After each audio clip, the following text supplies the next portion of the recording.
Donc je vais commencer tout simplement avec une première question qui est plus une question de constat et aujourd'hui. Donc aujourd'hui, comment est-ce que vous abordez cette rentrée? Donc on est encore plein dans le Covid. Et qu'est-ce qui change par rapport aux rentrées précédentes? Voilà. Et je voudrais passer la parole à Stella. Rebonjour. Alors oui, moi j'ai la double casquette, à la fois agence de design de stand et puis prestataire. Donc on fait de la menuiserie, on fabrique des stands. Alors la rentrée, elle est plutôt sous le signe de la confiance. Ça fait pas très longtemps, mais plutôt sous le signe de la confiance. On a un effectif un petit peu réduit, donc environ 20%. Donc bon, il va falloir faire avec, et on a un carnet de commandes plutôt très chargé, au moins pour septembre et octobre.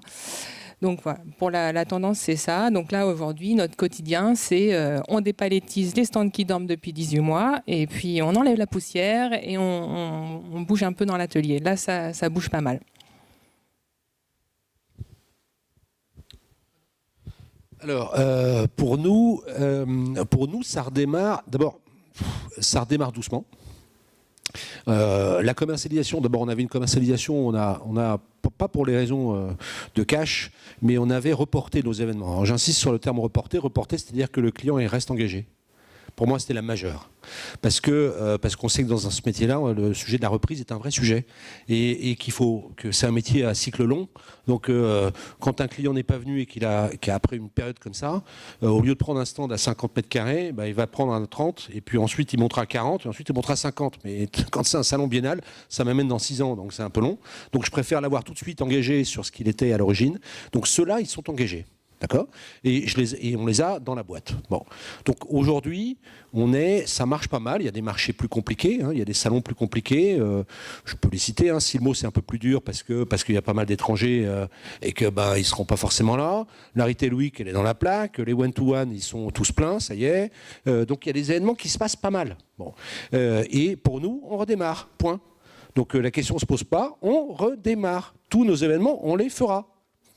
Ensuite, vous dire qu'ils auront la même taille, non. Vous dire qu'ils seront tous profitables, non. Vous dire que certains, on va perdre de l'argent, peut-être, d'accord, dont acte. Mais en tout cas de cause, on va marquer le curseur, la période de redémarrage, c'est maintenant. Voilà, il n'y a pas de discussion. Voilà pour ce qui se passe. Je fais juste un point sur l'étranger, parce que souvent on compare l'étranger, la France, l'étranger, etc. Sur ce qu'on a à l'étranger, les US redémarrent doucement comme la France. Finalement, ça suit à peu près la même tendance. L'Asie et le vidéo, des bas, des hauts, des bas. Donc ça avait vachement redémarré. Très, très, très fort. Dès le mois je parle de la Chine, dès le mois de septembre l'année dernière. Et puis là, ça commence à baisser parce qu'ils referment des villes. Ils sont assez rapides là-bas. Une petite bourgade de 10 millions d'habitants ou 12 millions d'habitants, dès qu'il y a 2 cas de Covid, on la ferme. Point, terminé. Et c'est ce qui est en train de se passer. Bon, donc ensuite tout dépend du schéma vaccinal. Est-ce que c'est vacciné? Est-ce que le vaccin chinois est bon ou pas? Ça c'est encore un autre sujet. Est-ce que les gens sont vaccinés, etc. Donc pour le moment, on vit un peu dans l'expectative en disant est-ce qu'on aura le droit de tenir ou pas? Et avec des délais de prévenance qui sont à 15 jours. Donc non, on ferme la ville, 15 jours, point. Et puis terminé. Voilà ce qui se passe. Pour rester à Paris, il y a un effet paradoxal pour cette rentrée. Alors, c'est pareil, on redémarre, on est content, il vaut mieux quand même travailler, même en conditions dégradées, qu'être interdit de faire notre métier. Et puis, avec certains à la salle, moi j'en ai marre d'être un chasseur de subventions, c'est pas notre métier à la base. On a un effet paradoxal parce qu'il y a des reports du premier semestre, ce qu'on n'avait pas l'année dernière. Il y a le retour des grands récurrents. À Paris-Nord-Villepinte, au Bourget, à la porte de Versailles. Et donc, si je regarde le nombre d'événements en nombre qui vont être accueillis par Viparis, là je parle de ma maison, au deuxième semestre 2021, il y en a autant qu'au deuxième semestre 2019. Et vraiment à 4 près. Il y a même un peu plus de salons, même congrès. Autant de nombre d'événements, c'est moitié moins de surface. Alors, c'est assez disparate. Comme dit Renaud, il y a des salons dont on voit que la surface elle a été clairement divisée par 2. à ce stade, où ils font 40% de leur surface habituelle. Puis il y a des salons qui sont dans la plaque. Je pense le salon des maires, par exemple, qui aujourd'hui n'a pas prévu de bouger. Maison et Objets qui démarre dans quelques jours, ils sont un peu moins de 50%. Mais en moyenne, on est à 50%. Donc c'est le visage à peu près du deuxième semestre. Et en revanche, il y a un secteur qui est encore en souffrance, mais sur lequel je suis moins inquiet sur le long terme, parce que c'est sans doute le plus procyclique, c'est tout ce qui est corporate. Et là, du fait de l'international, à la fois incertitude sur les frontières. Hein. De la même manière, à 15 jours près, les frontières se ferment. La France est passée en zone rouge pour les États-Unis. Israël a remis de la quarantaine. Enfin, les choses bougent quand même énormément. Les travel policy des grands groupes, il y a quand même, on voit le monde de la tech, mais il n'y a pas que le monde de la tech. Les grands groupes internationaux disent à leurs collaborateurs, tu voyages pas jusque décembre, jusque mars, jusque juin 22. Donc sur tout ce qui est événements d'entreprise, gros événements, parce que sur le plus petit salaire d'heure démarré, mais c'est moins la niche de Viparis, là on est dans une incertitude encore importante. Moi, je vais avoir un retour peut-être plus centré sur l'état d'esprit, parce que j'ai la chance en effet de côtoyer les différentes entreprises et les différents corps de métier au quotidien chez Unimev. J'y mettrai 3 mots-clés derrière. Le premier, c'est envie. Le deuxième, c'est interrogation. Et le troisième, c'est tension. Décrescendo. Je ne veux pas casser l'ambiance sur le mot tension.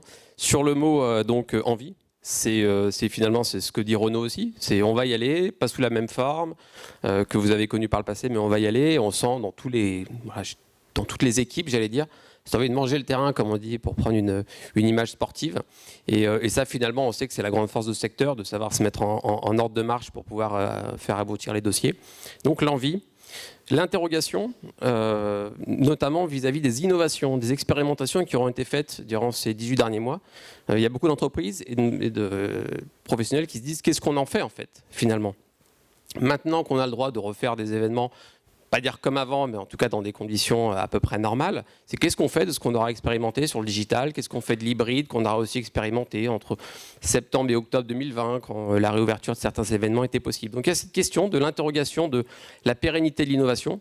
Et la dernière chose, c'est tension, que je relierai en fait non pas à la rentrée simplement de notre secteur, parce que je pense que la rentrée de notre secteur ne peut être décorrélée de la rentrée tout court en fait, de ce qui se passe dans notre pays de manière plus générale, puisqu'on sait très bien que l'état d'esprit d'un pays influe sur beaucoup de choses. On voit, il suffit d'allumer sa télé finalement pour voir les tensions différentes qui nous percutent tous, tensions sociales, tensions économiques, tensions géopolitiques. Et moi, c'est ma conviction personnelle, c'est pas pour ni optimiste ni pessimiste, ces concepts-là m'intéressent assez peu finalement. J'essaie de voir ce qui se passe et d'en tirer des conclusions, et elles me sont propres bien sûr. C'est qu'on rentre dans un moment, on y est même, il y aura de plus en plus d'incertitudes liées à tous ces sujets-là. Tension environnementale, on n'en parle même pas. Et donc, comment les entreprises vont avoir à travailler leur agilité, leur capacité de réaction, leur diversification, leur innovation. Et je trouve que c'est quelque chose qui, si on le prend du bon côté, est terriblement passionnant quand on est chef d'entreprise, même si, évidemment, sous ses pieds, on peut parfois avoir un abîme. Mais c'est aussi ça, je crois, qui va avec la fonction. Merci. Voilà, donc je vais repasser la parole à Stella. Aujourd'hui, Stella, donc maintenant qu'on a les salons redémarrent, même si c'est pas pleine capacité ou si des stands qui sont plus petits, mais en fait vous de votre côté, quelle tendance vous voyez émerger, et est-ce que c'est des tendances, des tendances qui sont radicalement nouvelles, ou est-ce que c'est des tendances qui sont accélérées par la crise? On dit que les crises sont toujours les grands vecteurs de changement. Alors, s'il y a 2 tendances que je mettrais en avant aujourd'hui, et que j'ai ressenti, c'est effectivement cette hybridation, j'aime pas trop le mot, mais des salons, qui a priori devrait être notre quotidien bientôt. Après 18 mois, on a gagné presque 10 ans là, au niveau du digital sur notre secteur, je pense, et donc on n'a pas intérêt à le perdre, et autant continuer. Donc nous, on a vu que auprès de nos clients, notamment, que les salons virtuels, ça n'a pas été une réussite pour tous. Alors, en tout cas sur la partie salon. Je peux revenir aussi sur la partie séminaire qui est un peu plus positive, mais sur la partie salon, voilà, moi mes grands comptes n'ont pas trouvé, leur bonheur dans les salons virtuels. Donc bon, très bien pour nous, mais on doit aller sur un événement qu'on a appelé hybride. Et je pense que c'est ça qui va être la tendance. Donc bon, là, nous on s'y est mis aussi de notre côté avec des rendus différents au niveau de nos projets, etc. Donc on a avancé pas mal là-dessus. Et puis donc par contre sur les séminaires, donc côté plus événementiel, des grands comptes, nous comme Forestia ou L'Oréal, ont très très bien apprécié le côté virtuel des dépenses, économiquement évidemment. Donc voilà, il y aura des choses à faire et des évolutions. Deuxième grande tendance, on en a parlé tout à l'heure, hein, c'est la RSE, c'est le développement durable. Nos clients sont sensibles de plus en plus au développement durable, à l'économie circulaire, au Made in France. Donc du coup, on doit s'adapter. Donc nous, de notre côté, chez l'ASDECOR, donc on est certifié donc ISO 20121 donc depuis 4 ans. Donc voilà, ça date pas d'hier, mais c'est assez récent quand même. Donc on s'améliore de mois en mois. On a eu le temps de travailler dessus pendant ces 18 mois aussi, donc ça c'est plutôt bien. Donc on a des réponses et des solutions à apporter à nos clients. Et ils apprécient. Encore une fois, et malheureusement, plus sur les grands comptes que sur les plus petites entreprises qui exposent. Mais bon, ils y viennent. Hein. Ils viennent. Ils sont sensibles et s'intéressent. Ils vont pas fermer la porte à nos solutions et RSE notamment. Voilà, donc les grandes tendances sont ça pour moi. Ouais, même tour. Alors d'abord, je suis un show parti. J'ai toujours cru en l'événementiel et je crois toujours à la rencontre. Il faut juste le savoir. Le digital est un moyen. A toujours été un moyen. Si on considérait que le digital était un supplétif des événements et de la rencontre, pour être clair, je pense qu'on se plante. Voilà, clairement. Le digital, ça nous permet de mieux targeter le visiteur face à un exposant qui nous le demande. Chaque crise, si vous prenez, vous savez, plus de 20 ans que je suis dans ce métier, chaque crise a été un accélérateur de tendance, toujours. Et si vous revenez 2 ans avant, il y a 2 ans, 2019, tout le monde, enfin beaucoup de gens se disaient, est-ce que finalement les salons ont un avenir? Est-ce qu'on doit devenir full digital? Ce qu'a démontré cette crise, c'est surtout pas. Surtout pas. Le digital doit être un moyen de compléter l'expérience de visite ou l'expérience entre un client qui est exposant et un visiteur. Et je rappelle juste qu'un salon, à la base, c'est fait pour faire du business. C'est fait pour collecter des leads. D'accord ? Les leads ne sont pas faits, on n'achète pas des Clark ou des machines, des draglines sur un salon. Je dirais sur Intermat, enfin je prends les nôtres, hein. Sur Intermat, sur le CIMA, on prend un contact et ensuite on concrétise. Et ce que demandent les clients, c'est de dire, moi je veux, apportez-moi des leads. Et chaque crise, ils nous disent, écoutez, apportez-moi des leads plus ciblés. Moi je m'en fous d'avoir 20 000 personnes. J'en veux 400. Et les 400, c'est ceux-là. Trouvez-moi tous les moyens digitaux pour adresser ces 400, parce que les 400 gugus que je veux, c'est eux qui m'intéressent, que je veux voir passer sur mon stand. Et ça, c'est ce qu'ils vont nous demander de plus en plus. Et chaque crise, ça accélère. Ça a été le cas de la crise de 2000, la crise de 2009, les attentats, où pendant quelques mois, ça a tout de même été un peu compliqué. Et chaque crise pousse une tendance. Ensuite, un salon, n'oublions pas, est constitué de 3 franges faciles d'exposants, quel que soit le salon. Vous avez les leaders. Les leaders, dans cette crise, ils se sont pas mal démerdés. Parce qu'ils ont un réseau commercial assez large. Les grandes entreprises qu'évoquait Stella, je dirais, à l'arrière, qu'est-ce qu'ils venaient faire sur un salon? Pas forcément faire le business. Ils faisaient les grands, qui dépensaient beaucoup. Ils venaient pour entretenir leur réseau commercial, faire leurs opérations franco-françaises ou internationales en faisant venir leur réseau de distrib, d'accord, leurs agents, leurs distributeurs. C'est ça qu'ils cherchaient. Ensuite, vous avez la deuxième frange qui en nombre est la plus importante. Ce que je vais appeler les challengers. Vous savez, ceux qui veulent toujours être à côté des leaders. Comme ça, ils vont piquer certains des visiteurs qui viennent. C'est-à-dire, ils vont essayer de les choper. Puis ensuite, vous avez les suiveurs. Les suiveurs, c'est type, si le leader est là et le challenger est là, je suis vraiment idiot de ne pas y être. Donc j'y vais. D'accord ? Et ils venaient sur le salon. La difficulté qu'on va avoir sur les mois à venir et sur les 2 ans à venir, c'est de faire revenir les leaders, les grands. Parce que les grands, finalement, ils ont fait leur business. D'ailleurs, on regarde les résultats des entreprises, quand vous regardez les résultats des boîtes du CAC 40, du bidule, de ceci, c'est colossal. Il y en a très peu qui n'ont pas marché. D'accord ? Ceux qui ont le plus souffert, c'est les numéros 2. Les numéros 2 parce qu'ils n'ont pas accès au même réseau commercial. Et eux, ils nous disent, mais faites vite votre salon, on en a besoin. On a besoin d'avoir des new leads, des nouveaux contacts. Et je ne parle pas de la troisième tranche. Donc maintenant, l'évolution qu'il va y avoir, bien sûr qu'il va y avoir du digital, mais qui permet d'adresser une communauté avec une borne qui est l'événement, et entre les deux bornes, pour être capable de concrétiser le business. Et ça, il va falloir qu'on l'ait. Ensuite, nous, notre digital, il va également devoir être servi ou utilisé pour targeter le bon client, le bon visiteur face au bon exposant. Ça, on en a besoin. D'accord ? Et ça, c'est obligatoire. Pendant 12 mois, je vous le dis, les gens en ont tellement ras-le-bol du digital, ras-le-bol, que pendant 12, 15 mois, on va le béner, ça va être yalla. Ah, on n'en veut plus. Et que du présentiel. Et puis au bout de 15 mois, comme d'hab, ce qu'on a appris pendant ces 2 ans, eh ben, ça va revenir. Et on va en partie l'utiliser. Et on va merger, fusionner, je dirais, cette expérience présentielle et une relation digitale entre un exposant et un visiteur. Et ça, nous, en tant qu'organisateurs, on doit se mettre en œuvre, en place, et avoir les outils pour permettre de faire le continuum de la relation entre un exposant et un visiteur tout au long, entre les deux bornes. Ça va être le sujet. Et ça va être une évolution. Il y a un troisième sujet qui était une tendance de fond avant, c'est la taille. Quand vous regardez, là je ne vais même pas parler qualité d'Unimev, mais en 15 ans, la taille des stands moyenne en France a baissé de 20%. De mémoire, quand j'ai commencé dans le métier, on était à 25,5 mètres carrés. Aujourd'hui, on est à peine à 21 mètres carrés, moyen. Ça fait quasiment 20% de baisse.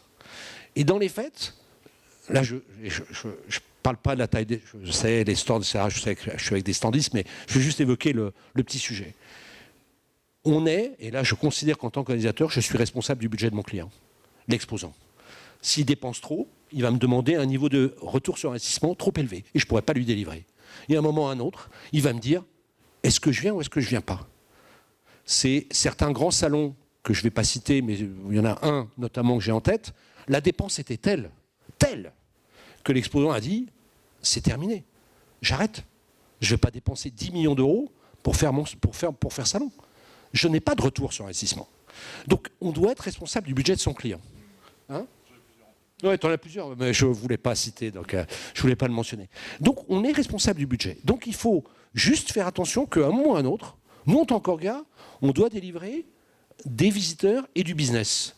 Si la dépense est trop élevée, immédiatement, ce que va dire notre client, il va dire non, ce que je vais faire, je vais arbitrer.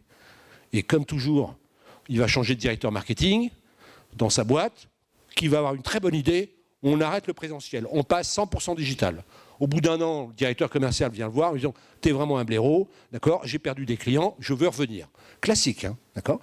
Mais pour autant, quand il reviendra avec une taille plus réduite. Et la tendance, pour être clair, et là il faut, je ne sais pas d'ailleurs comment adresser le sujet, parce que le pire c'est d'arriver à des stands, ce que je vais appeler des stands d'écran, d'accord. Comment est-ce que vous voulez que je présente une machine qui est une moissonneuse-batteuse sur un écran ? Ce qui fait l'événementiel d'un salon, c'est de voir la bécane, c'est de voir cette belle machine.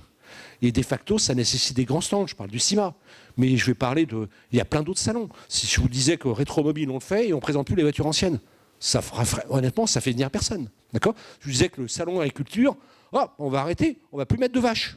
C'est con, mais il n'y aura plus de visiteurs. Bon. Et ainsi de suite. Donc, ce qu'il faut faire, ce qu'il va y avoir, c'est une baisse des mètres carrés sur les grands stands. Et il va falloir qu'on fasse en sorte de la tempérer, parce qu'il faut conserver cette partie waouh. Et ça va être le vrai challenge de demain. La tendance était là, et il va falloir essayer de l'empêcher un peu. Voilà. Ensuite, il y a le sujet de la RSE. Mais la RSE, c'était une tendance de fond et elle va continuer. Alors, aujourd'hui, on vous l'a fait court. Les économies de toutes les boîtes, grâce aux interdictions de déplacement professionnel, sont colossales. Bon.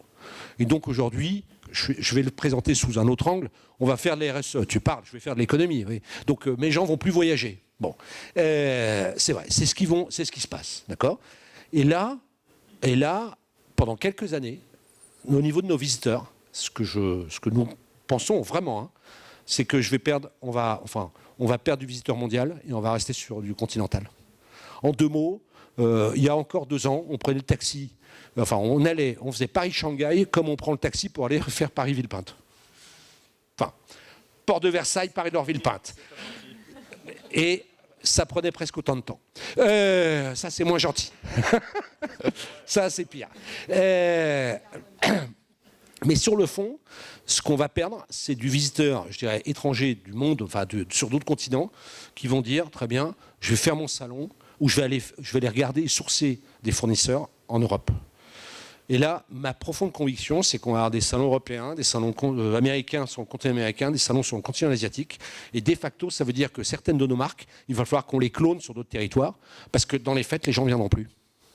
Et ça, pendant quelques années, c'est ce qui va se passer. Voilà. Ça reviendra peut-être, je ne sais pas, mais pas avant un certain nombre d'années. Voilà.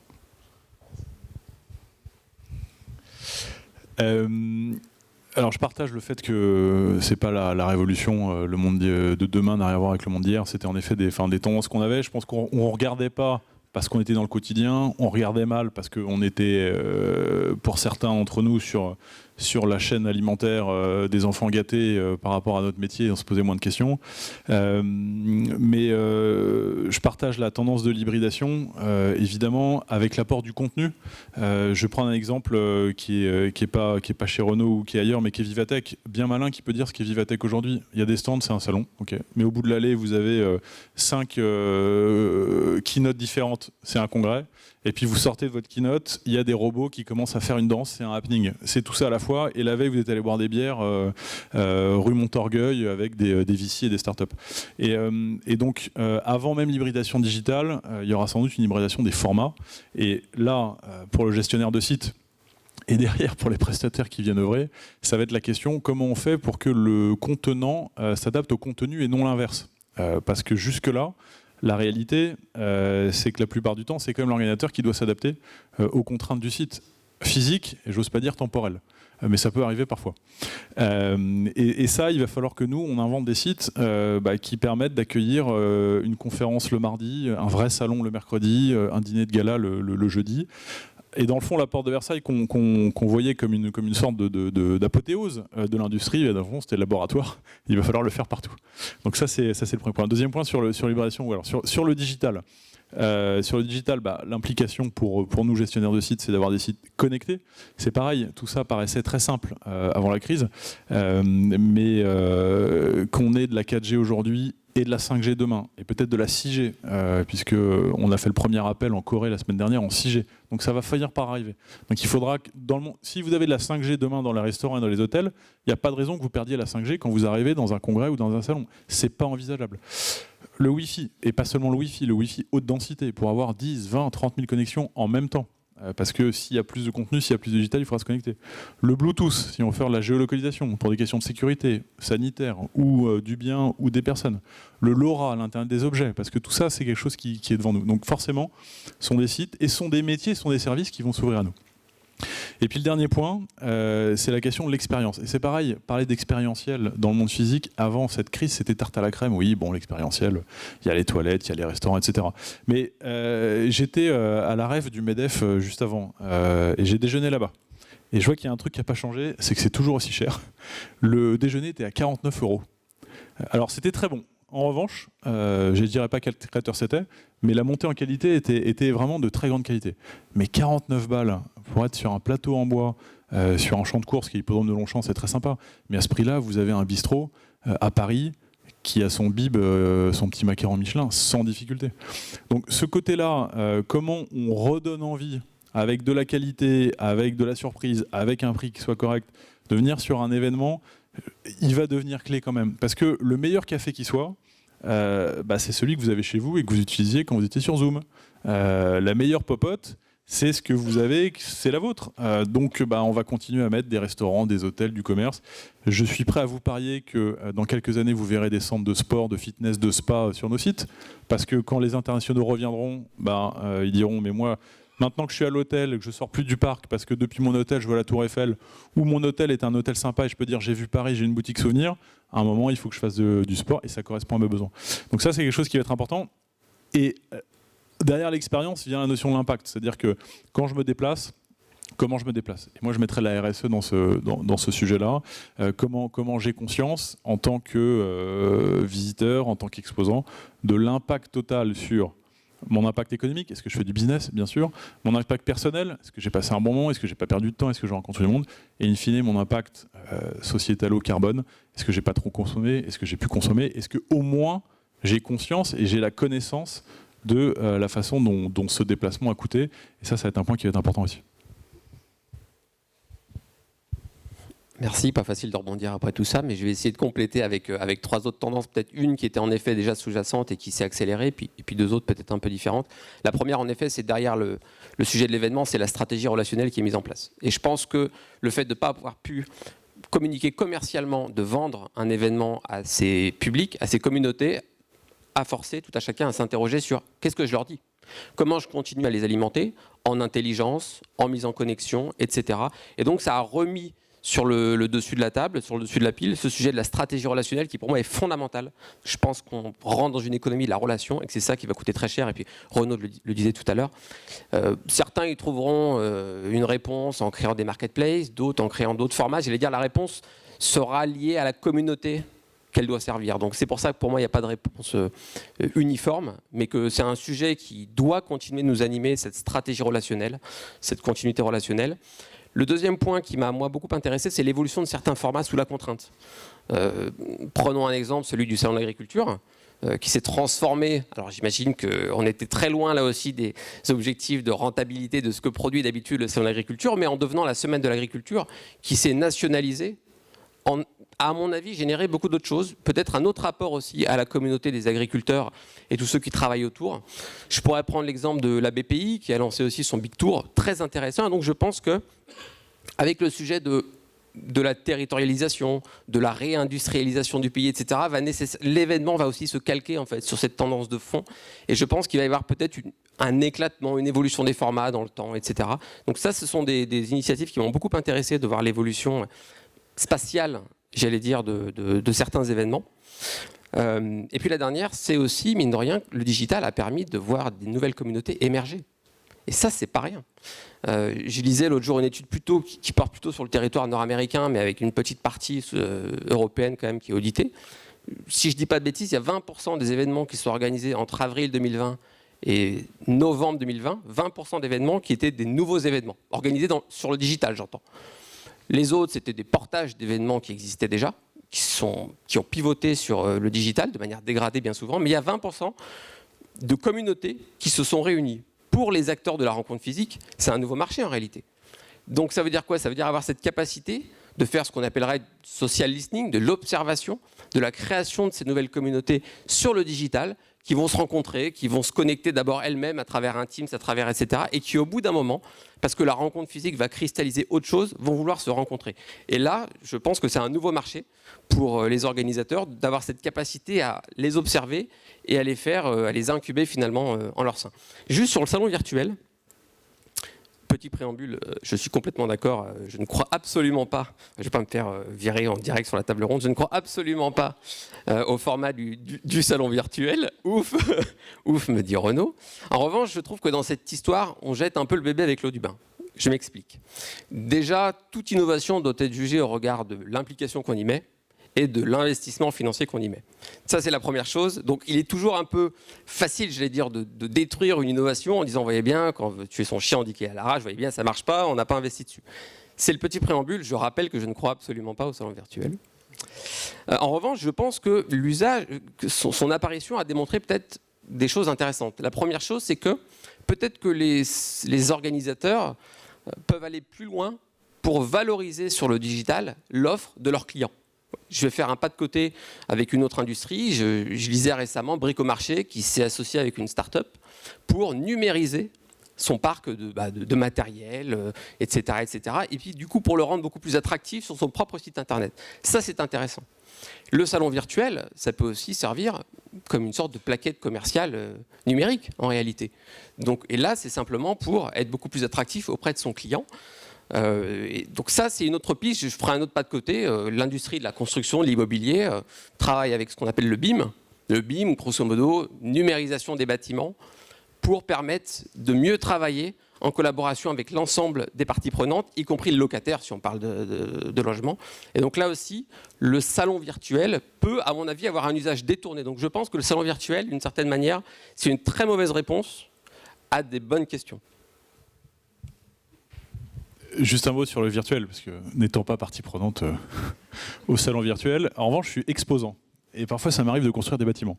Donc, sur le BIM, ça sert à quoi? Ça sert à faciliter l'exploitation physique. C'est-à-dire que quand on construit un bâtiment et qu'on sait où se trouvent les réseaux d'eau, de courant faible, de courant fort, bah derrière, plutôt que d'avoir des types qui courent partout avec une sonde ou qui font des percées un peu partout, derrière l'exploitation est améliorée.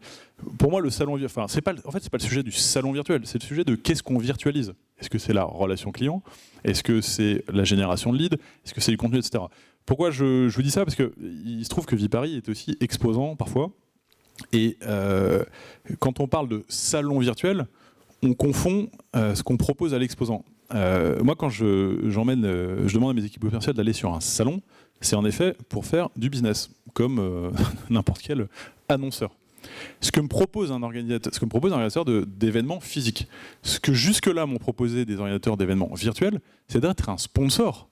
Ça n'a rien à voir. C'est-à-dire que dans un salon physique, je fais un investissement sur lequel j'espère avoir un retour sur investissement. Et je pourrais être un sponsor, je pourrais avoir mon logo sur tel ou tel salon physique. Sur un salon virtuel, c'est pas un investissement, c'est une dépense communication et marketing. Donc c'est pas la même chose.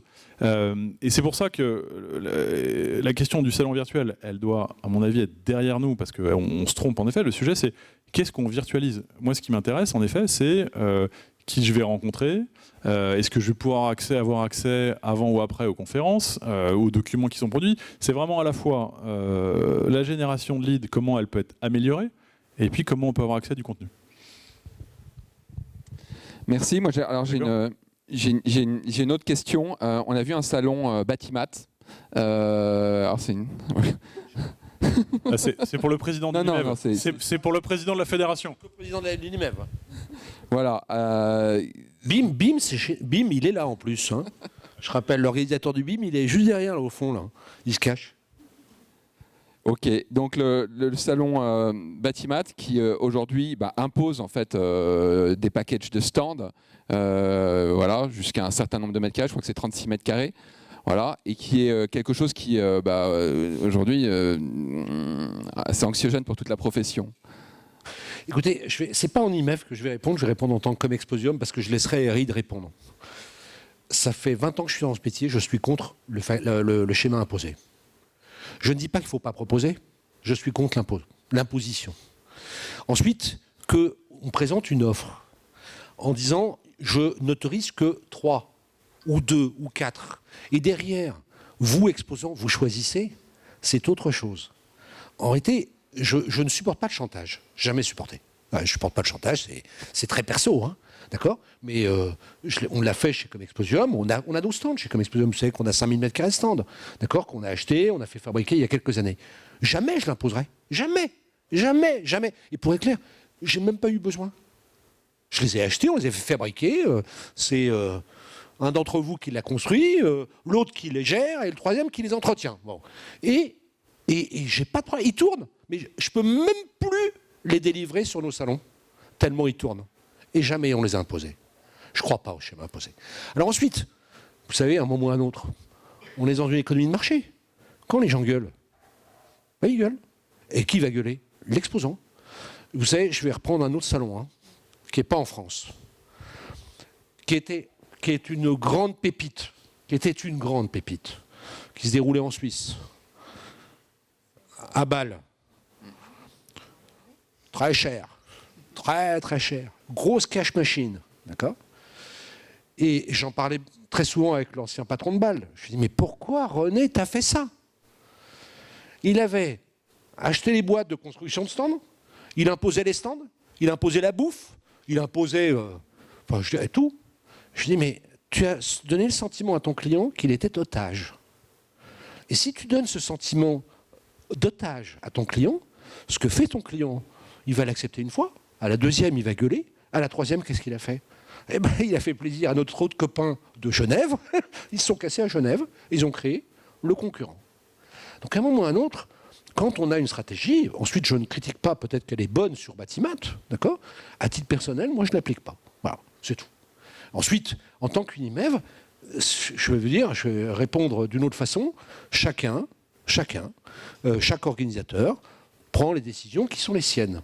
Et j'espère vraiment que ce sera très bien pris, parce que Batimat est un grand salon et je pense que on mérite d'avoir un Batimat en France. Voilà, je vous réponds avec mes tripes, avec ce que je pense, et en souhaitant tout de même bonne chance à Batimat. Voilà, c'est tout. Merci. Comment ? Oui, c'est vrai, tu as fait des rebises ? Non, pas encore. Ok. Ouais, je sais. Ce que je propose, c'est peut-être qu'on passe à des questions, parce que je pense que vous êtes nombreux à en avoir. Voilà, donc je passe le micro à Ivana.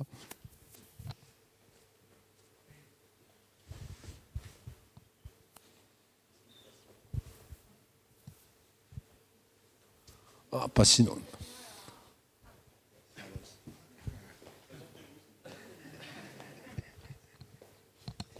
Alors, moi, ça serait ou une question ou une réflexion.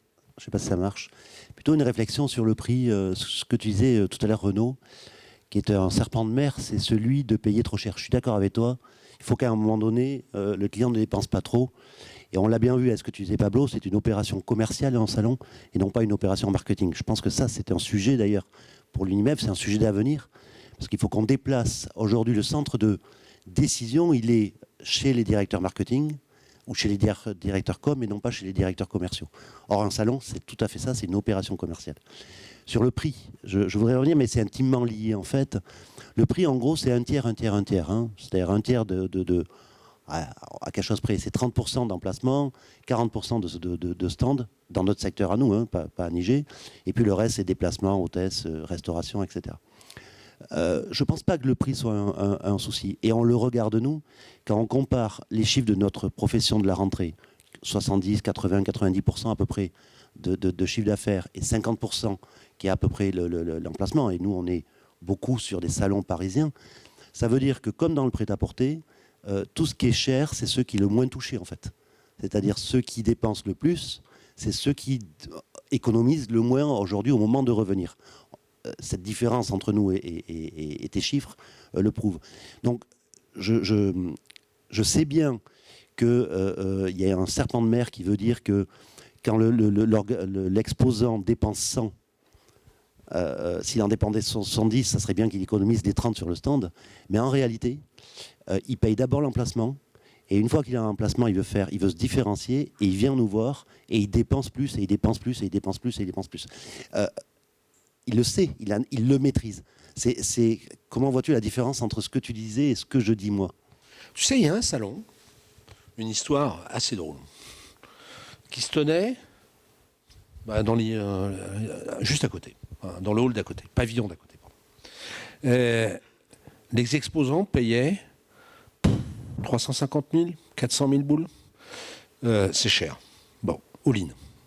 Dans les faits, je me suis payé les 10 directeurs marketing des 10 plus gros exposants. Ils ont dit, écoute Renaud, et en plus, j'en viens, c'est le métier de l'immobilier, donc je connaissais un peu. Bon.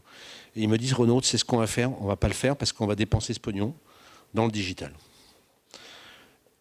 Et donc on est obligé de l'annuler. Quand tu as les 10 leaders qui se disent on plie bagage, tu fais quoi ? T'es planté. Derrière, l'année suivante, 2 ans après, on était à un autre endroit, on a dit écoutez, on s'en fout, mais le stand, on le limite. Interdiction d'avoir plus de 20 mètres carrés. On va perdre peut-être en visiteurs, dont acte. Tous les directeurs marketing sont arrivés derrière, ils disent ok, ça nous a coûté 50 000 par tête. Mais dans les faits, le retour sur investissement, il était là. Ensuite, ça c'est mon premier point. Mon deuxième, puisque on est chez Prestalliance, d'accord ? Dès que les stands deviennent très très gros, dites-vous une chose, c'est que vous êtes en concurrence avec l'étranger. Et qu'il y en a certains qui ne respectent pas forcément les mêmes règles que celles que vous respectez vous. On l'a vu sur certains salons. D'accord ? Quand je pense que sur certains salons, d'accord, ok, d'accord, Clam, il loue des Clark, ok, avant il les louait all-in. Maintenant, c'est terminé, il n'y a plus un seul conducteur. Plus un seul. Philippe me disait, Renaud, c'est pas compliqué. Je ne fais que louer le matos. Les équipes, elles viennent d'ailleurs. Bon. Et sur certains salons, dans les fêtes, on va chercher des constructeurs de stands étrangers. Parce que, peut-être moins cher, parce que ceci, parce que cela. Bon. Ça, je trouve pas ça, sur le fond, je trouve ça anormal. Alors ensuite, posons-nous une question. Est-ce que finalement, est-ce qu'on ne doit pas réduire la taille pour vous permettre, à vous, d'avoir accès à ce marché, alors qu'aujourd'hui, ça vous exclut? Ça, mais je réponds, je ne suis pas Prestalliance, hein, d'accord? Mais je réponds pour vous. Ensuite, sur le fond, sur le sujet des... Je pense qu'il n'y a pas d'antinomie. Il faut juste un moment ou un autre, c'est qu'il ne faut pas regarder court terme, parce qu'à un moment ou un autre, on va tuer notre poule. Enfin, je dirais c'est une poule aux œufs d'or. Il faut faire gaffe de ne pas la tuer. C'est vachement important. Honnêtement, je suis vachement responsable enfin, je me sens très responsable. Pas seulement en tant qu'Unimeb, j'ai toujours été responsable de ce métier. Je trouve que c'est un beau métier, il ne faut pas l'abîmer. Voilà. Il faut le faire évoluer, il faut le faire. Mais ça, il se respecte, ce métier. Il se respecte. Il y a des gens, il y a une passion, il y a une envie, il y a du plaisir. Enfin, quel bonheur d'arriver sur un salon en montage. Honnêtement, moi, je prends mon plaisir. Voilà. Je prends du plaisir. Bon. Et je ne veux pas qu'on l'abîme. Et abîmer un produit parce qu'on a voulu gagner 3 centimes de plus ou 5 balles de plus et que derrière, le salon en prend un grand coup dans la figure, eh ben, honnêtement, ça me fait de la peine. Voilà. Alors, on partage le point de vue. On se trompe juste de cible. Diminuer la surface sur des surfaces grandes, le marché va nous revenir parce qu'aujourd'hui, il nous exclut. On parle des grands stands, c'est même pas 5% du marché. Il faut savoir que notre marché à nous, c'est 63 mètres carrés. C'est ça notre marché, hein. C'est 63 mètres carrés et 35 000 euros.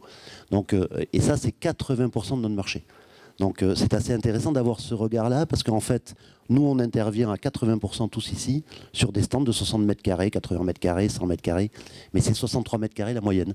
Eh ben, posez-vous la question dans ce cas-là. Et effectivement, tu as tout à fait raison, tous les stands, des grands stands, sont souvent partis à l'étranger depuis longtemps. Ce qui n'est pas normal. Et si on diminue la surface, tu as raison, ça va nous les ramener. Eh ben, ça vous la ramènera. Ça, c'est le 1. Et le 2, à ce moment-là, vous qui avez la relation avec vos clients, posez-vous la question, combien ils louent? Combien ils payent leur gars? Et derrière, dites-vous une chose, il ne faut pas que mon stand coûte plus qu'une certaine proportion, parce qu'à un moment ou à un autre, ce qui va se passer, c'est qu'on va empiler les coûts et on va retomber dans le drame systématique qui est de dire, OK, je vais baisser. Qu'est-ce que va faire l'exposant? La première chose, un exposant, enfin, je sais pas, tu es exposant, toi, Pablo, tu as été exposant sur les salons. OK, tu l'es toujours. Bon, tu regardes la différence, toi, entre le mètre carré, ce que tu dépenses en aménité, ce que tu dépenses en fabrication de stand? Non. OK. Toi, tu regardes, budget global. Tu dis, très bien, je dépense 50 000. Dans le 50 000, ça doit tenir. Point barre. Ensuite, c'est à nous de nous débrouiller. Entre nous, on y arrivera toujours. Tant qu'on est entre nous, on y arrivera. La seule chose, c'est que si on se tire la bourre l'un l'autre, ce qui se passe, c'est qu'à un moment ou à un autre, mon exposant qui est là, enfin, ou l'exposant qui est là, enfin, on ne fait pas event, mais à l'arrière, on pourrait, mais l'exposant qui est là, il va nous dire, bah, très bien, je baisse de 20%. On y perd tous. Et à un moment ou à un autre, étant donné qu'en plus, il s'appelle Vipari, il est grand, il est puissant, etc., il va dire, moi, à moins de 20 mètres carrés, j'y vais pas. Et ça, c'est mon plus gros risque.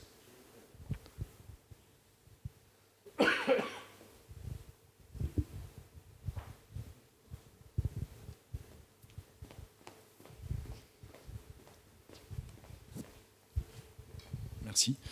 Je voulais ajouter un sujet à la question quelle tendance pour les événements post-Covid, qui est celui de l'environnement, du recyclage, et voilà, qui a été peu évoqué.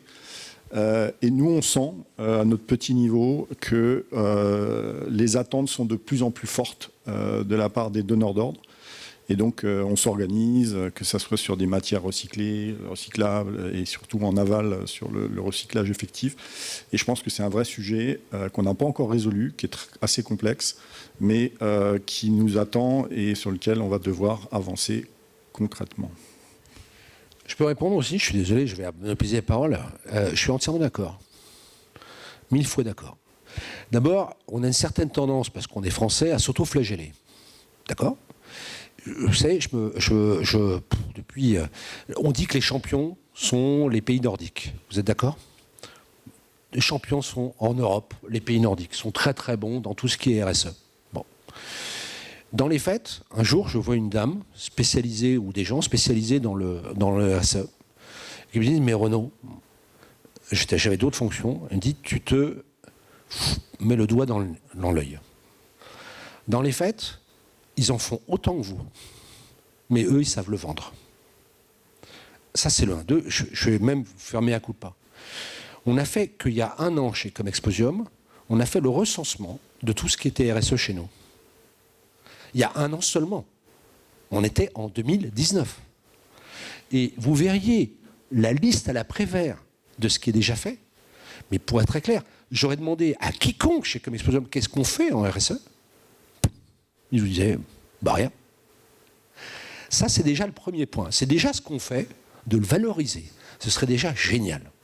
Ensuite, le deuxième sujet, oui, il y a un vrai sujet sur le recyclage et sur ce que, pour éviter, enfin, je dirais sur les stands et les déchets. Parce que le vrai sujet, et que ça nous tombera dessus à un moment ou à un autre. Mais il y a une charte au niveau de l'UNIMEV qui va être bientôt de fait sur le développement enfin, sur tout ce qui est sur cette partie-là. Et il va falloir qu'on le valorise. Mais pas seulement qu'on le construise, mais qu'on le valorise. Parce qu'on a une certaine tendance à ne pas valoriser ce qu'on fait. Hein. Je vous le dis, et ça j'en suis assez convaincu. Alors, est-ce qu'au niveau des sites, justement, il y a des infrastructures qui vont faciliter des choses pour les organisateurs pour pouvoir organiser justement ce recyclage et cette valorisation des déchets? Oui, c'est toujours une question de place. Et donc une question de prix derrière. Ce que j'ajouterais à... Non mais je vais répondre sur les sites. Et ce que j'ajouterais, je pense qu'on doit quand même... le travail d'introspection qu'on doit faire, c'est qu'est-ce qu'on a raté par rapport à ça, si on dit que les Nordiques sont meilleurs que nous alors que c'est pas le cas, si on doit valoriser ce qu'on fait, etc. Je pense qu'on s'est trompé. En tout cas, moi c'est l'erreur que je vois qu'on a fait chez Vipari et qu'on tâche de corriger. Je sais que d'autres groupes le font très bien, par exemple des gens comme GL le font très très bien, je trouve. On est parti de nous-mêmes. Et même au niveau de l'industrie, on est parti de nous-mêmes. On s'est dit, comment notre industrie va être elle-même plus sobre. Mais en réalité, tout le monde s'en fout de la façon dont on est sobre. Enfin, la façon dont on travaille de manière plus sobre, ça ne parle à personne. Et nous, la façon dont on l'a retourné, et vraiment retourné depuis quelques mois, c'est de se dire quels sont les sujets qui importent pour la planète, l'alimentation, la biodiversité et la consommation carbone, si je devais les citer là, et quelle est notre contribution à améliorer dans cette logique-là. Et je pense que d'abord, on doit le prendre dans ce sens-là. Et je vous dis, chez Vipari, très longtemps, on s'est dit, on va construire des bâtiments qui sont moins énergivores. C'est bien, mais on se fout des bâtiments de Vipari. On veut savoir combien, au global, Vipari contribue à une meilleure biodiversité, une meilleure consommation alimentaire et le gaspillage qui va avec, et à tout ce qui est carbone, et les déchets en font partie. Donc ça, je pense qu'on a un vrai travail d'état d'esprit à modifier, et de se dire qu'on est nous-mêmes insérés dans un truc qui est plus global, et sur lequel on doit intervenir. Et alors, s'agissant de l'espace, l'espace, il existe. Derrière l'espace, c'est la question de la filière déchets. Tant qu'on n'aura pas constitué collectivement une filière déchets, on n'y arrivera pas. Et de l'espace, on le mettra à disposition. Et dans le fond, tout le monde est prêt. Quand on discute avec les prestataires de nettoyage, ils sont prêts. Quand on discute avec les 3 grands organisateurs, nous, en 2018-2019, on a fait des tests avec Comexposium, avec GL, avec RID. Les 3 sont formidablement bien passés. Les 3 étaient absolument différents les uns des autres dans l'approche. Donc la question, c'est comment on crée une filière et comment on industrialise les process. Et ensuite, quand on se sera entendu entre les prestataires, les sites et les organisateurs, il y a un maillon de l'échelle qui s'appelle l'exposant. Et là, il y a des changements économiques, des changements de process. Parce qu'à la fin d'un événement, quand il faut dire à l'exposant « Attendez les amis, vous partez pas tout de suite. Vous allez laisser passer les équipes de nettoyage, vous leur donnez 1 heure avant de démonter, parce qu'ils vont enlever toutes les saloperies sur la moquette pour qu'elles puissent être traitées correctement. » Et ben moi, je ne parle pas aux exposants tous les jours, sauf pour leur vendre des prestations techniques. Mais comme le contrat est déjà signé, ça se passe bien. Mais j'aimerais pas être celui qui va dire à l'exposant le vendredi, le salon finit à 17h, vous n'avez pas le droit de toucher à votre stand avant 19h30. Et j'aimerais pas être celui qui va dire au standiste le salon ferme à 18h, vous n'allez pas pouvoir venir démonter le stand avant 22h parce que le nettoyage va démarrer. Donc on a des sujets de calage qui sont liés à toute la chaîne de valeur. Pour appuyer ce qui vient d'être dit, toujours rappeler que la France est leader au niveau international en termes de certification avec la norme ISO 20021. Et comme le dit Renaud, c'est sans doute pas assez su mais c'est quand même quelque chose qui est très important et qui montre là aussi que la France, même si on peut toujours faire mieux, a d'une certaine manière là aussi pris les devants en termes de réorganisation, méthode de management, etc. etc. Ça, c'est le premier point qui est quand même un point à valoriser. Le deuxième point, je vois mes collègues de French Event Booster qui sont dans la salle, je pense qu'on pourrait faire un petit récap depuis la création de cet incubateur 2017 et aujourd'hui, le nombre de dossiers de start-up qui nous arrivent sur ces sujets de traitement des déchets, d'éco-certification, etc., etc. Ce qui montre que notre secteur déjà a de l'attractivité auprès de ces nouveaux créateurs d'entreprises qui souhaitent là aussi s'inscrire dans ce bien commun. C'est le deuxième point. Pour faire le pas de côté avec Unimev, nous on est engagé dans ce qu'on appelle un ECV, engagement pour la croissance verte, qui est là aussi le fruit d'un gros boulot collectif de la commission RSE d'Unimev, de son conseil d'administration administrateur, des équipes pour justement structurer toute cette feuille de route, essayer de mesurer, parce que déjà le point de départ de tout ça, c'est mesurer de quoi on parle, pour derrière enclencher et être proactif vis-à-vis du gouvernement. On sait très bien que si on n'est pas proactif vis-à-vis du gouvernement, au bout d'un moment, c'est la réglementation qui viendra imposer, avec souvent d'ailleurs des modèles opératoires qui ne conviennent pas à ce que la filière peut faire. J'ajoute et je termine avec pour moi les enjeux derrière ça. Ils sont doubles. Ça sera un enjeu d'attractivité, ça sera un enjeu concurrentiel demain, je pense, pour cette filière événementielle française, pour capter des événements internationaux. Je pense que c'est ça demain qui attirera les budgets des entreprises, c'est de vouloir se produire dans des équipements à travers des événements qui sont proactifs sur ces sujets environnementaux. Donc l'attractivité passera par là, je pense, demain. Et le deuxième point, c'est l'acceptabilité de la société. On a parlé évidemment des marques qui en font un sujet de questionnement dans leur cahier des charges, mais au-delà, c'est le citoyen. Toutes les enquêtes, je ne vais pas prendre de temps là-dessus, tout le monde, on voit tous que c'est un sujet majeur, et des modèles qui ne seraient plus acceptables seront sous le coup des critiques en permanence. Et donc c'est ça qui nous pend au nez, mais là encore, je pense que c'est un pari ambitieux, audacieux pour le secteur.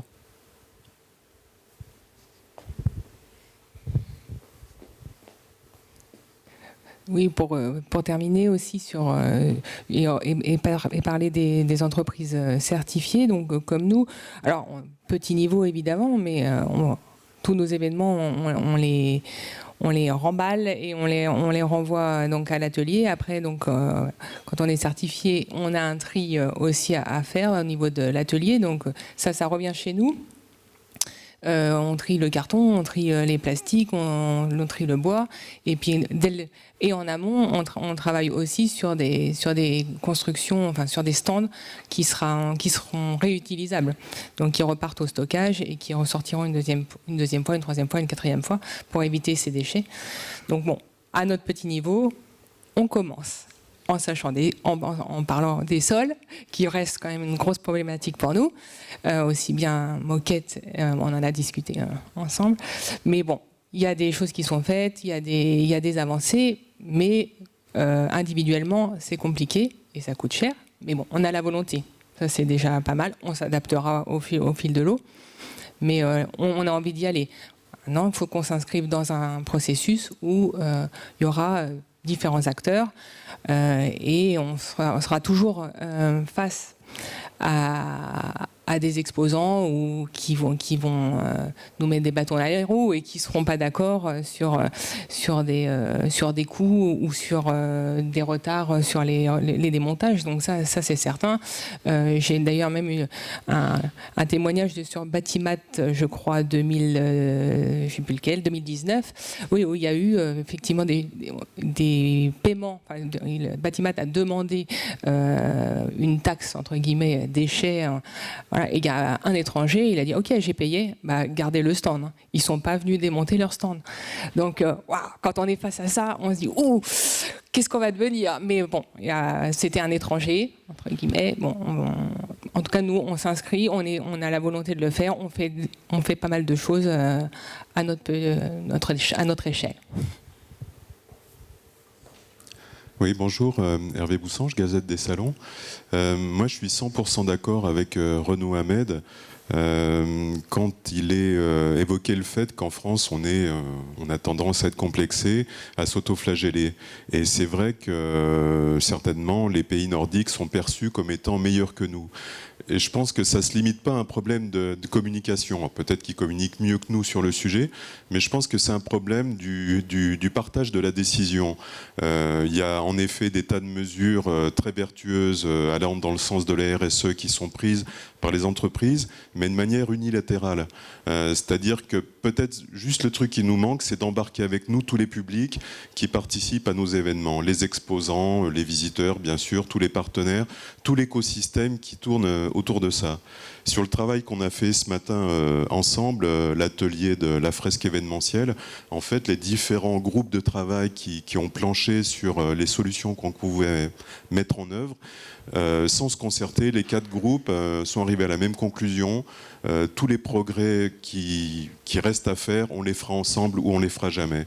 Donc c'est peut-être simplement un problème de partage de la réflexion et de la décision pour embarquer tout le monde sur ces sujets-là. Et juste, j'insiste sur... Enfin, je vais évoquer un petit point de détail, mais sur lequel on est très, très, très challengé à chaque fois, c'est la moquette. Enfin, je sais pas, on n'est pas totalement décérébrés. Qu'est-ce qui nous empêcherait d'essayer de trouver de la moquette réutilisable à un autre usage? On ne l'a jamais trouvé. Bon. Qu'est-ce qui nous empêcherait d'essayer de trouver une moquette végétale? On ne l'a jamais trouvé. Non, on ne trouve pas. En réalité, dans les faits, on n'a pas réussi.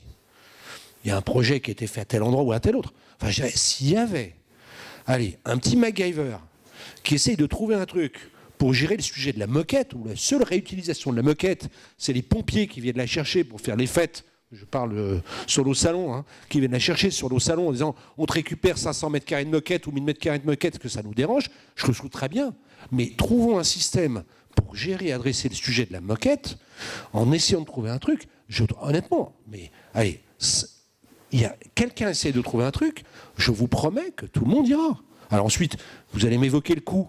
Évoquer le coût. Ok, bon, mais il y a la moquette en dalle, mais la moquette en dalle, enfin, vous connaissez les salons, ça prend plus de temps à monter, il y a plein de sujets. La moquette réutilisable, la moquette végétale, je ne sais pas, est-ce qu'on ne pourrait pas trouver des trucs? Trouvons toutes les idées, mais fabriquer un groupe là-dessus et trouver un système. Ça doit exister, nom d'un chien. Ça doit exister. Ça existe en plus. En Italie. Oh, en Italie. On ne peut pas le faire en France. Hein? Et honnêtement, je pense que les orgas, mais tous, en plus, je vais vous dire, c'est qu'un problème de coût. Si vous dites à tous les orgas, vous payez la moquette à 1 euro, je ne sais pas combien, je me souviens plus combien on l'achète. Attends, d'accord, je me souviens plus. On l'achète. Moins d'1 euro. À peine, 20 centimes. Pour planter, poser et retirer. Taxe comprise. 20 centimes. Mais honnêtement, ça dépend du volume. Ensuite, je vous garantis que les gros ordinateurs ou tous les ordinateurs, ils diraient, mais il n'y a pas de problème. Nous, c'est un truc sur lequel on est challengé par nos clients. Pour certains, ils nous engueulent. Ils disent, comment se fait-il que tu mettes encore ça? Et pour autant, ça valorise nos événements. Bon, donc on trouvera un système intelligent. Alors, je veux dire, on est tous capables de s'entendre. On va prendre une dernière question. Juste là. Construire sur ce qu'il vient de dire. Donc ça existe. Donc je ne vais pas faire l'article aujourd'hui, mais on rejoint très rapidement les sujets qu'a mentionné Pablo. En fin de salon, il faut juste un peu de temps pour trier. Et on peut valoriser 100% de la moquette. Il y a 2 acteurs qui les proposent et ça fonctionne.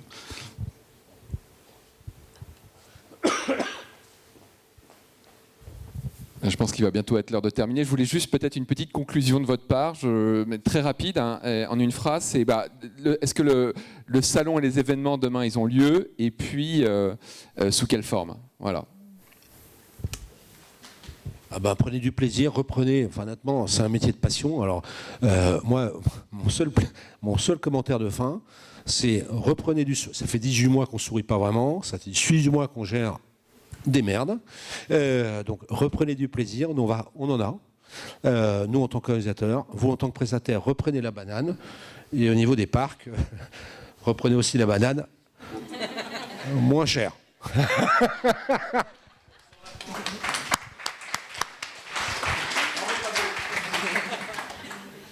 Non, pour conclure, il faut reconnecter aussi avec nos clients.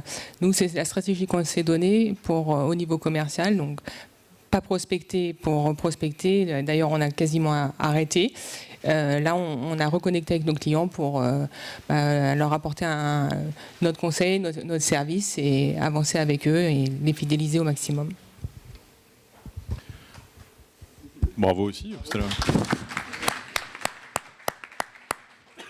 Bon, moi n'étant qu'un prestataire, j'ai pas d'avis sur la reprise d'événements. Je ferai que suivre ce que me demandent mes clients. Non, je voulais... Les gentils clients. Mes clients contributifs. Non, blague à part, je voudrais remercier l'initiative que vous avez prise. Prestalliance, Créalliance, le Leeds et tout le monde. Ivana et Stéphane, alors que j'ai eu sur le dos, il y en a peut-être beaucoup d'autres qui ont bossé, mais vous en particulier, pour un point très simple, c'est que c'est la première fois qu'on se réunit. Moi, je suis très heureux d'avoir entendu un standiste, un grand organisateur, une IMEV, et d'avoir confronté ses idées. Et vous êtes les premiers à le faire pendant cette période. Et très franchement, c'est remarquable. Je l'ai vu dans plein d'autres secteurs. Je l'ai vu dans l'hôtellerie, je l'ai vu dans le retail. Et ils ont passé les 18 derniers mois en introspection collective à se dire comment on peut se transformer. Nous, on était sans doute tellement dedans à devoir gérer d'abord nos collaborateurs, nos actifs physiques et intangibles, qu'on n'a pas réussi à le faire. Et si on peut continuer à le faire sous ce format ou sous d'autres, je pense que collectivement, on réglera le problème de la moquette, on réglera le problème des stands de batimat, on réglera le problème des durées de montage et on réglera peut-être pas tout, mais on s'améliorera. Donc de ce point de vue, merci, c'était une très bonne initiative. Merci.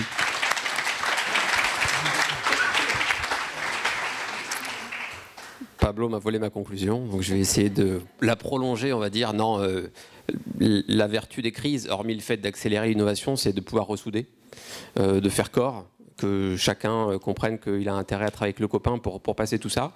Et souvent, on peut négliger, j'allais dire, les sorties de crise, et après, chacun repart un peu de son côté, et puis la loi du marché reprend. Puisse cette union, j'allais dire, et cette envie de travailler ensemble, de trouver les orientations et les futurs possibles pour notre secteur durer très longtemps. Et puis, il y a des associations qui regroupent justement tous ces groupes de travail, Prestalliance, le Leeds, Unimev. Donc, puisse toute cette énergie collective, cette intelligence, cette envie de montrer que cette filière a encore un grand avenir, s'incarner dans les projets qu'on pourra apporter collectivement ensemble. Voilà. Merci.